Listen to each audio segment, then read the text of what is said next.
ಒಂದು ಚನ್ನಪಟ್ಟಣ ಗೆದ್ದ ಕೂಡಲೇ ಅವ್ರೇನು ಒಕ್ಕಲಿಗ ಲೀಡ್ರ ಅವ್ರು ಲೀಡ್ರೇ ಅಲ್ಲ ಅಂತ ಅಶೋಕ್ ಹೇಳ್ತಾರೆ. ನಾನು ಲೀಡ್ರ್ ಅಲ್ಲ, ನಾನು ಯಾವತ್ತು ಲೀಡ್ರ್ ಅಂತ ಹೇಳಿದ್ದೀನಿ?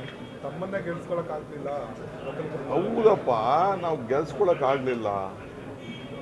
ನೀನು ಅಶೋಕಣ್ಣ ನನಗಿಂತ ದೊಡ್ಡವನು ಚಿಕ್ಕವನು ಗೊತ್ತಿಲ್ಲ, ನನಗೆ ದೊಡ್ಡವರು ಇರ್ಬೋದು. ಅಶೋಕಣ್ಣ, ನೀನು ಕನಕಪುರಕ್ಕೆ ಬಂದು ಎಷ್ಟು ಡೆಪಾಸಿಟ್ ತೊಗೊಂಡಪ್ಪ? ಬಂದಿದ್ದಲ್ಲ ಹೋಮ್ ಮಿನಿಸ್ಟರ್, ಯಾರು ನಿಂತಿದ್ದು? ರೆವಿನ್ಯೂ ಮಿನಿಸ್ಟರ್ ಇರಬೇಕು. ರೆವಿನ್ಯೂ ಮಿನಿಸ್ಟರ್ ನೀನು ಬಂದಿದ್ದಲ್ಲಪ್ಪ ನನ್ನ ಮೇಲೆ ಕುಸ್ತಿ ಮಾಡ್ತೀನಿ ಅಂತ, ಡಿಚ್ಚಿ ಹೊಡಿತೀನಿ ಅಂತ ಬಂದಿದ್ದಲ್ಲಪ್ಪ. ಎಷ್ಟು ಓಟ್ ಬಂತೆ ನಿನಗೆ? ಸುಮ್ಮನೆ ಯಾಕೆ ಇವೆಲ್ಲ ಮಾತಾಡ್ತೀವಿ? ಆಯ್ತಪ್ಪ, ನನ್ನ ತಮ್ಮ ಅಂತೂ ಸೋತಿರೋದು ನಿಜ. ನನ್ನ ತಮ್ಮ ಸೋತಿರೋದು ನಿಜ. ಆ ಸೋತದ ಕೊಂಡಿಗಳು ಒಂದೊಂದೇ ಕಳ್ಕೊತಾ ಇದ್ದ.